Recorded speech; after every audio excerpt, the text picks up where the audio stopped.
ফাঁকিবাজি বিরিয়ানি যাকে বলে আর কি। শুক্রবারের দিন শরীরটাও তেমন একটা ভালো না, কিন্তু কি করব, বাচ্চা কাচ্চা তো আর মানে না। বাচ্চা কাচ্চা বলতে চাচ্ছে যে বিরিয়ানি খেতে হবে। তো যেমন কথা তেমন কাজ, শরীরকে কোনো রকম কুচরাই মুচড়াই উঠলাম। উঠি দেখি মুরগি পুরোটা নিতে গেলে কষ্ট করে কাটতে হবে, তাই এক ফাল্লা নিয়ে নিলাম। এক ফাল্লা দিয়ে 2টা আলু দিয়ে ছোটো ছোটো করি, মরিচ মশলা বিরিয়ানি যা যা দিতে হয় যাবতীয় সব কিছু দিই।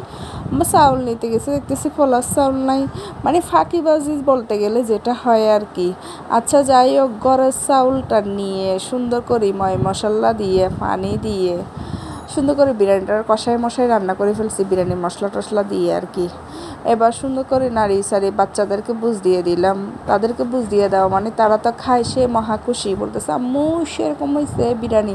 এটার নাম হচ্ছে ফাঁকিবাজি বিরিয়ানি।